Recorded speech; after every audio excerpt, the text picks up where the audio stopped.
because here we are for the first race of the season, the Australian Grand Prix here in Premier X Season 3. And the lights go out. We wait for them to go out for the drivers. A long hold, but we are underway here in Australia. From Vallu. It looks like a good start from Vallu there, but both Christian Sendel and Jan Fehler, they're going to be alongside each other into turn 1, but it is as you were from the front 3. Vexit challenging Lars Algero behind, but Lars has just been able to hold on to 5th for now. Vexit still sitting down there in 6th. Cameron Cooper, Zola battling at the back, and there is Vexit going for another go up the inside of Lars this time, and he takes the position away from the Alfa Romeo. Connor Eddy also getting past Ben there in that battle in turn 3 as well, but it's still the 2 McLarens leading from Vallu and Peso. As that's Ricardo who's had an issue at the very back.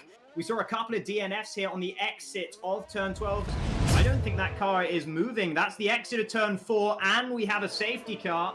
Zola in the Haas crashes out on the exit of turn 4, bringing out the first safety car of the season.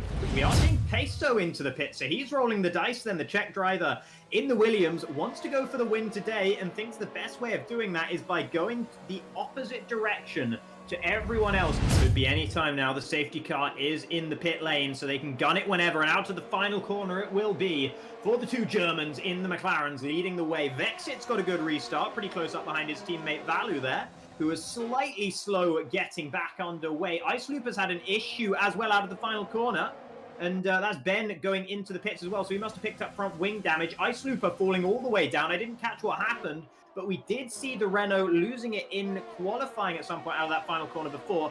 Chaotic battling here at the back as Sandro, Ricardo, Ice Looper all trying to go side by side here. Sandro desperate to hold on to that position ahead of the racing point, but the Hong Kong driver goes all the way around the outside. Beautifully done by Ricardo up into 15th. Jan Fehler into the pits from 2nd. This is a very, very early pit stop from the soft tyres. So Jan Fehler trying to get off a pretty huge undercut on it to Christian Sendel. Vexit seemingly having more pace, and Vallu's lost the rear end. Oh, what a save! That was incredible from Vallu. Any other driver would have easily lost the wheel, but somehow Vallu has come out of it with no visible damage. Expect him, though, to come into the pits at the end of this lap for a set of hards. Same for Vexit, both of them going for mediums to the end here, but Labrax, who pitted on the same lap, went for the hards. So difference in decisions, difference in strategy between these drivers right now. Jan Fehler is behind Vexit, by the way, but he's not going to be behind him for too much longer if he has anything to say about it. Looking to try and dive up the inside. It's desperate from Jan, and he can't make the move stick. Vexit holding on to what is effectively P2. Here comes Jan Fehler trying to get past KX Ricardo. Manages to do so in the braking zone there. That is important because Vexit is starting to drive away further up. Sandro wasn't able to quite capitalize as Riptide and Connor Eddy both heading into the pits.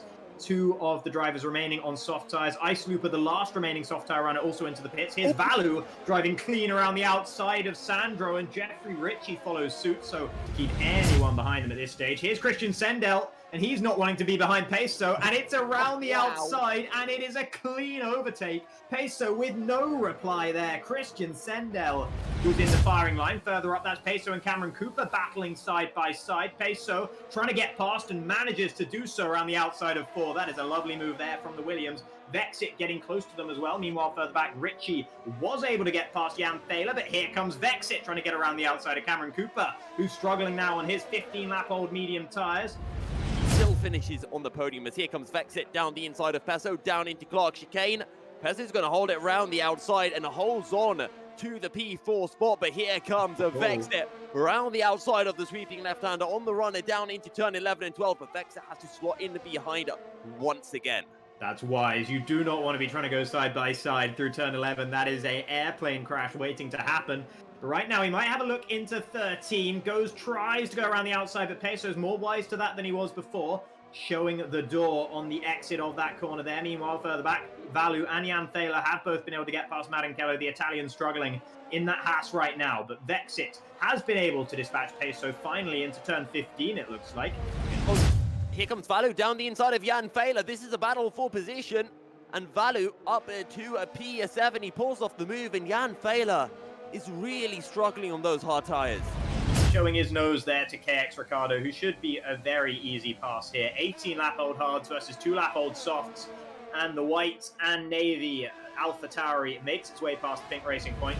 Jeffrey Ritchie's on Peso right now, and they are battling down into turn 3, side by side. Peso's got the inside into 4, but the Alfa Romeo around the outside. Fantastic battling between the pair of them.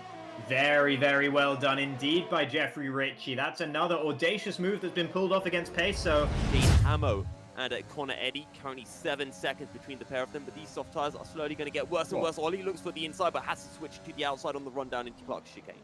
It's not often you nearly hit the rear end of the car ahead through turn 8, which is a flat-out corner. But Ollie, with a huge difference in track, past Ricciardo down into turn 1 or turn 3, if he can't manage it then. Maybe headed into the final corner there. He had to back out of that one a little bit soon because Ricciardo had a big moment on the apex. But now this should be easy pickings for the Mercedes on those soft tires, getting past the racing point. Not actually doing it into turn 1, though. Waiting for turn 3, but surely it is only a matter of... Wait. Where's he gone? Oh, no, he was there. He was just so in his wheel tracks, I thought he disappeared and went off-road. But there he is, the Mercedes going around the outside, pulls off the magic trick, and moves up into 12. On his first ever race in Premier X, the first race of Premier X Season 3, we knew the McLarens would be strong, but we didn't know that Christian Sendel would be this strong. He wins the race by a margin of 12 seconds down to Vexit. That will become 15 seconds once Vexit's time penalty is factored in as well. Vexit with a solid drive to second, but he'll be disappointed to see himself so far behind Christian Sendel. Here comes Jeffrey Ritchie with a great drive to third and a podium slot. Jan Fehler manages to salvage fourth after a race that really didn't go his way. And Vallu falling all the way down into 8th, will be able to stay ahead of Riptide, but nevertheless, a really poor start to his title defense for the Finn. Ollie P on the Contra Strategy manages 10th. And Labrax will come home in 11th, just ahead of Cameron Cooper after penalties are factored in.